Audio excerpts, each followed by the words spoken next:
Gimana ya? Namanya dari mana? Kayaknya kamu dari sana deh. Iya, emang dari sini, Bu. Iya. Oke, jadi pikuk kan saya. Kalau nggak jadi kelas enggak deh.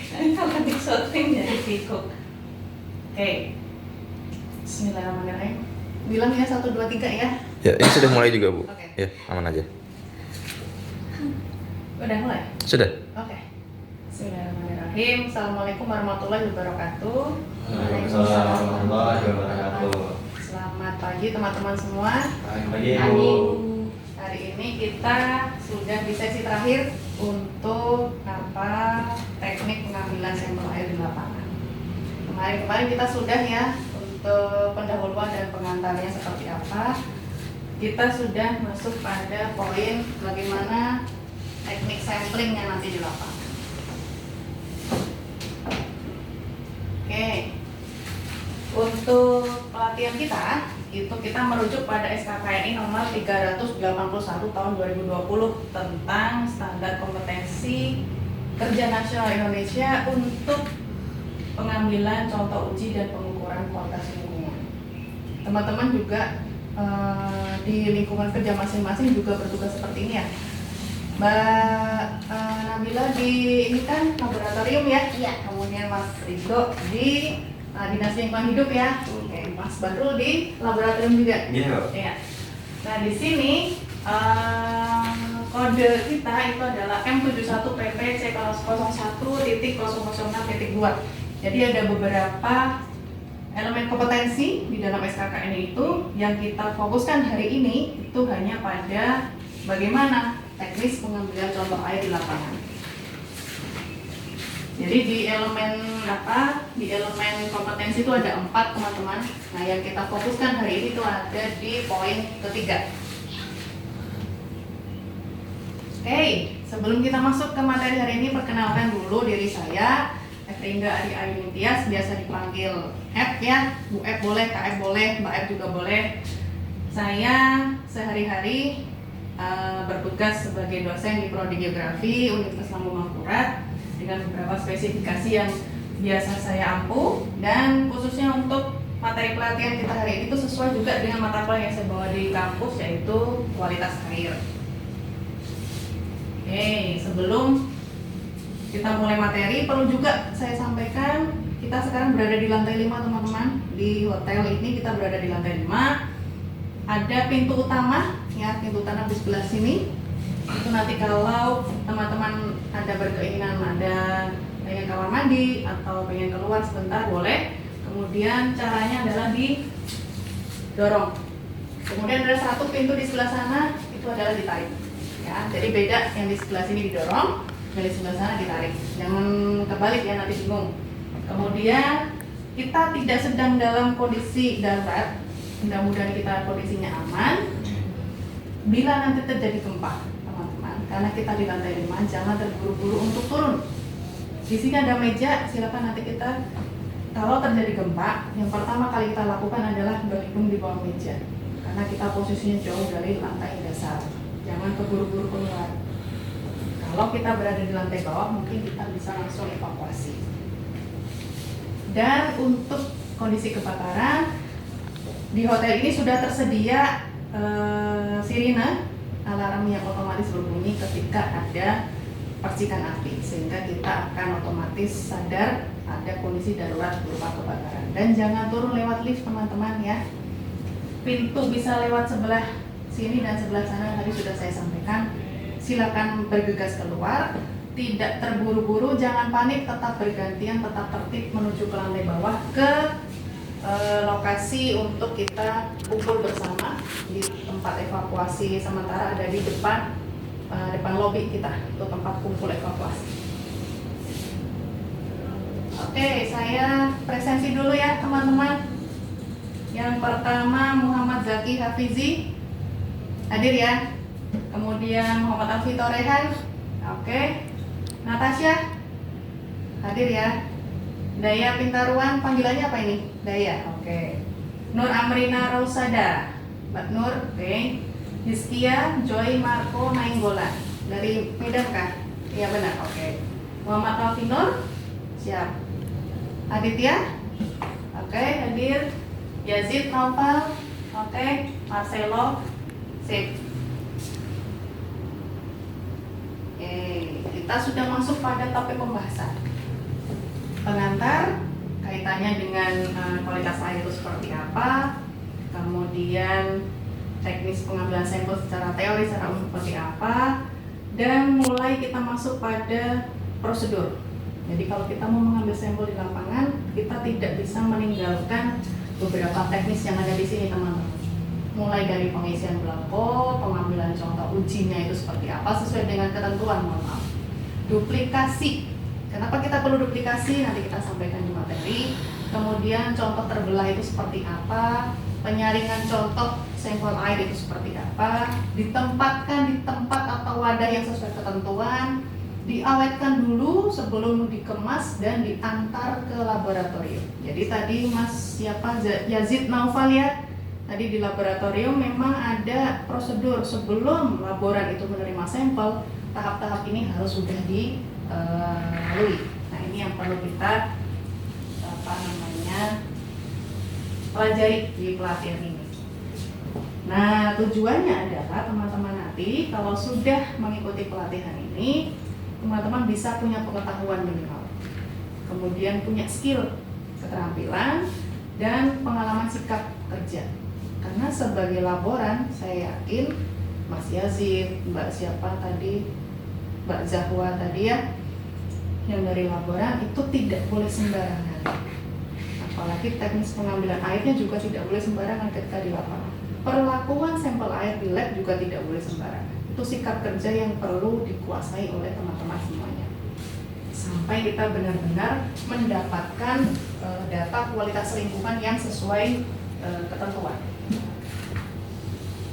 Manfaatnya adalah teman-teman kita tahu SKKNI kita ya dari nomor 381 tahun 2020, kemudian nanti kita juga pelajari tentang peraturan daerah, kemudian peraturan gubernur barangkali juga ada. Keputusan Menteri itu terkait dengan kualitas lingkungan dan teknis-teknis pengambilan sampling kualitas air. Kita juga akan belajar bagaimana teknis mengambil sampel, kemudian juga perlakuan dari contoh uji yang sudah kita ambil. Oke, ada yang tahu nih apa yang dimaksud dengan kualitas air? Siapa yang mau jawab coba? Saya pengen tahu sampai sejauh mana bekal ilmu teman-teman sebelum mengikuti pelatihan ini. Ya, mungkin siapa? Salah satu aja.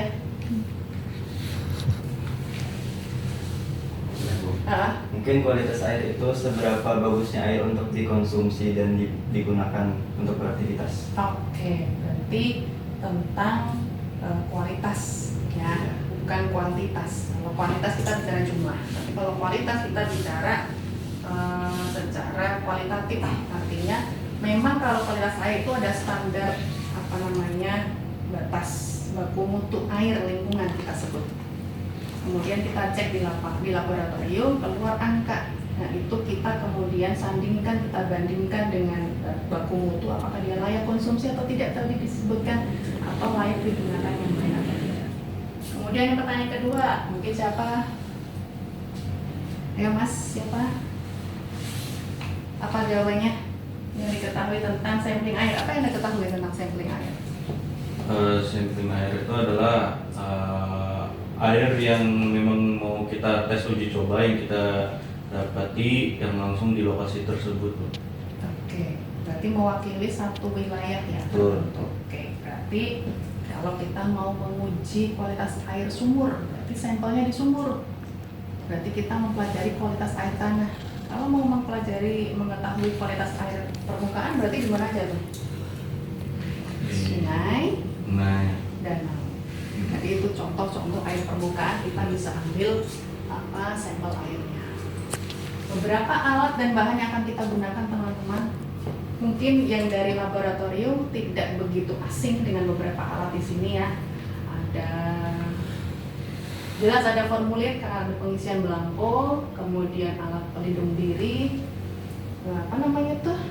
pelampung ya. Karena kita akan naik perahu nanti untuk praktiknya, teman-teman kami ajak ke sungai sungai mana kira-kira ya? Sungai Martapura aja lah ya. Nanti kita ke sana, kita menggunakan alat APD dan lain-lain, kertas saring untuk penyaringan, wadah contoh uji dan seterusnya. Oke, mengapa kita perlu melakukan uji kualitas air? Tadi sudah dijelaskan apa itu kualitas air. Kemudian bagaimana sampling air. Nah, itu berkaitan. Mengapa? Karena kita tidak serta-merta bisa mengkonsumsi kantor masuk ke dalam tubuh. Yang kedua, kita tidak bisa langsung menggunakan. Contohnya untuk pertanian deh, itu perlu juga kualitas air. Jangan-jangan airnya itu bekas dari limbah, itu juga tidak bisa dikonsumsi oleh si tanaman. Tidak hanya kita sebagai konsumen, tapi tanaman juga sebagai konsumen. Oke, tahapannya teman-teman tadi sudah ya sekilas saya sampaikan di awal. Ada pengisian belangko. Nah, ini belangkonya nih yang perlu kita isi, perlu kita bawa ke lapangan. Tidak cuma wadah yang kita bawa, jerigen, kemudian APD, kita sewa perahu, tidak cukup. Ini justru langkah awal yang perlu kita siapkan untuk ke lapangan. Untuk kita isi apa saja, misalnya di sini ada informasi terkait mengambil sampel, rencana sampling, berarti lokasinya ada di mana. Kemudian yang mau diuji apa saja, pH. Kemudian BOD, apa itu BOD, DO, macam-macam. Nah itu nanti kita seterusnya akan pelajari. Nah ini teman-teman di lapangan, jadi beberapa sampel itu bisa kita ambil untuk kita uji kualitasnya. Nah ini yang kita sebut sebagai alat penyaring. Nah, jadi kita perlu melihat tingkat kekeruhan. Nanti ini jangan dikira hanya kertas biasa. Ini adalah kertas saring yang fungsinya untuk menyaring air. Sampai habis air itu akan ada yang tersisa di sini, sangat kecil sekali pori-pori dari kertas ini, berapa mikron begitu, sehingga akan tersisa sedimen di sini. Itu akan ditimbang. Setelah ditimbang kita akan ketahui berapa persentase kekeruhan.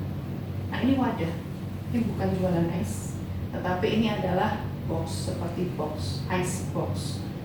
Kenapa harus pakai ice box? Karena untuk beberapa uji, jadi kualitas air itu ada sifat fisik, sifat kimia, dan biologi. Khusus untuk sifat biologi itu perlu untuk kita masukkan di dalam ice box. Jangan sampai organisme yang hidup di dalam air ini mati, karena organisme itu perlu untuk kita cek di lab. Perjalanan dari Siring, nanti kita ambil sampel dan alat-alat sampel-sampel air ini akan kita bawa ke Banjarbaru nanti. Di Banjarbaru baru kita uji. 1 jam organisme tertutup rapat di dalam botol bisa mati. Supaya mereka tahan hidup sampai nanti masuk ke lab itu kita awetkan dengan cara di dalam box. Ini namanya es batu, itu ice gel yang sudah dibekukan jadi es batu. Tahan kurang lebih 4 jam. Cukup ya perjalanan dari Sirik ke Banjarbaru ya, nggak sampai 4 jam ya. Nah kalau sudah, sebelum dibawa ke lab nanti kita perlu juga setelah kita kemas di dalam box, kita perlu mengisi rekaman data untuk kita bawa ke lab. Oke, sebelum ke sesi mungkin ada sedikit langsung ya sesi praktik ya.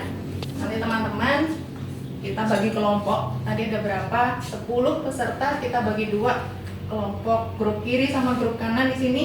Yang grup kiri nanti kita dari Siring kita belok kiri menuju ke mana itu? Barito ya. Nah, yang grup kanan nanti kita belok kanan, naik perahunya berbeda menuju ke Pengambangan. Sependek itu saja, tidak perlu jauh-jauh. Nanti masing-masing akan ada trainer yang mendampingi. Kemudian kita praktik mengambil sampel tanah sampel air di sungai itu. Teknisnya seperti apa sudah kami sampaikan dan teman-teman tinggal praktik. Nanti kalau masih ada yang bingung silakan bisa ditanyakan selama di perjalanan naik kapal. Ada yang tahu takut naik kapal di sini enggak ya? Oke. Nah tadi saya singgung sikap kerja. Teman-teman harus teliti. Kenapa teliti? Tadi saya kembalikan ke sini. Kita tidak boleh tidak teliti nih. Pengisian rekaman data, kemudian Pengisian rencana sampling itu harus teliti. Kalau nggak teliti, ada satu data yang hilang, kita lupa mungkin, nah itu akan mengganggu dari proses uji kualitas air. Cermat, benar-benar cermat, ada yang kurang tidak ya, ada yang terlewat atau tidak, betul atau tidak cara kita ngambil sampel air. Nah, teman-teman harus pahami betul. Aspek kritis ya, tepat penentuan lokasinya. GPS semua HP sudah terpasang ya di Avenzamed-nya, nanti di plot koordinatnya. Kemudian ketepatan dalam pengukuran, tentu saja bagaimana teknis botol itu harus menghadap mana sudah saya jelaskan. Jangan terbalik, botolnya harus menghadap arus yang masuk. Kalau terbalik nanti ketemu bagian belakang dari botol, sama saja. Kemudian ketepatan mengisi dokumen, nah, tadi sudah saya sampaikan. Oke, post test. Sebelum kita praktik, saya pengen post test lagi deh. Kira-kira alatnya apa aja? Tadi sudah saya sampaikan. Yuk, tunjuk tangan. Mungkin Mbak Zahwa tadi. Apa saja peralatannya? Botol. 2 saja, minimal 2. Botol. Terus Botol satunya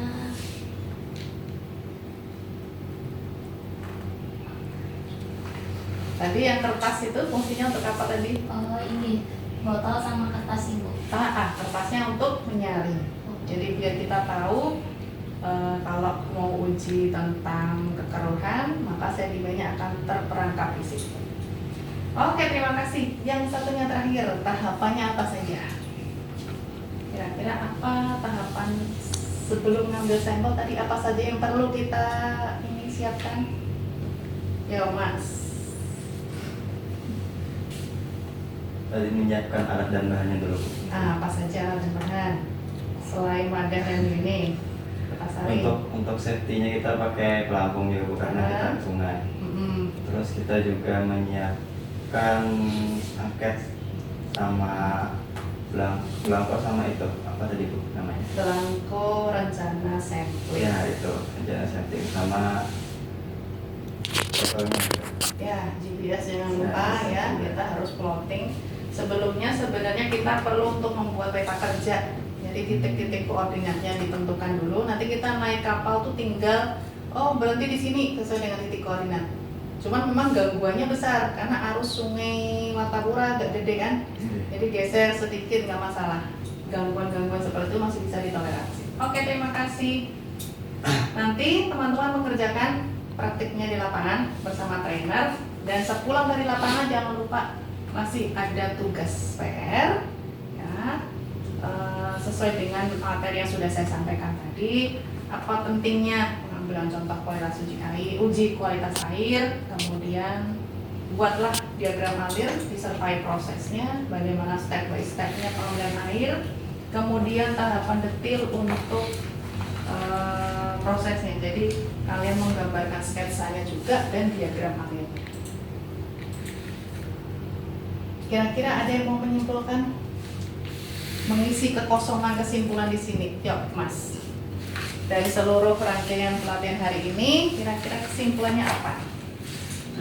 Jadi untuk kesimpulannya, sebelum kita melakukan uji tes lab kualitas air itu, kita harus ke lapangan dulu, yang dimana kita harus mengambil sampel tersebut dan kita siapkan seluruh peralatan dan juga rencana untuk samplingnya. Terus barulah kita mengikuti dari peta kerja yang kita buat untuk mengambil kualitas air tersebut. Lalu setelah dari pengambilan sampel tersebut, barulah kita langsung uji coba ke laboratorium.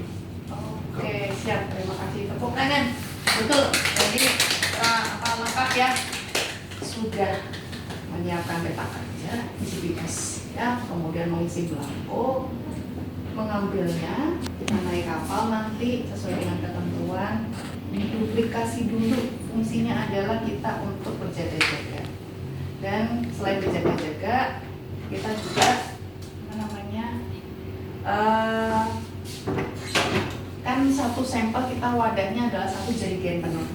Kita duplikasi menjadi beberapa wadah kecil. Yang satu mungkin untuk uji kekeruhan, yang satu untuk pH, yang satu untuk DO, yang satu untuk BOD dan seterusnya. Sehingga kita perlu duplikat banyak. Kemudian membuat kelompok terbelah, disaring tadi sudah, kemudian ditempatkan pada wadah. Nanti kita lihat ya teman-teman nih wadahnya seperti apa. Diawetkan dulu. Tadi contohnya dimasukkan di dalam box, ice box.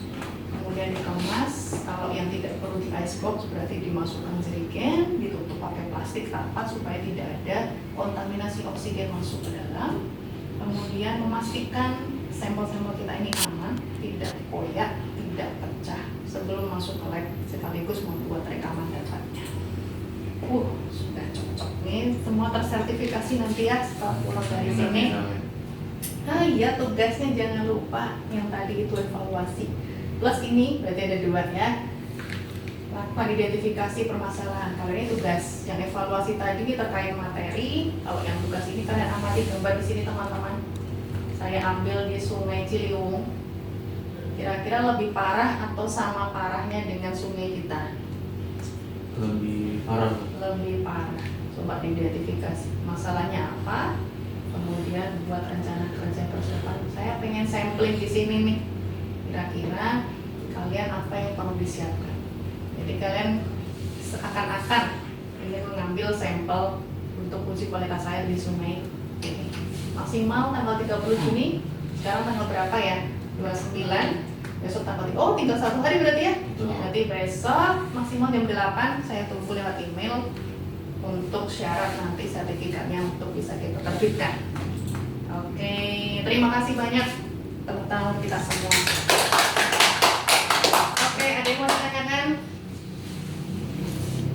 Langsung praktek aja ya. Langsung. Oke, siap semuanya ganti pakaian, bawa baju ganti. Kalau nanti ada yang mau nyemplung barangkali berenang, kita ngambil sampel sama-sama. Oke, terima kasih semua atas perhatiannya. Kurang lebih saya mohon maaf. Wassalamualaikum warahmatullahi wabarakatuh.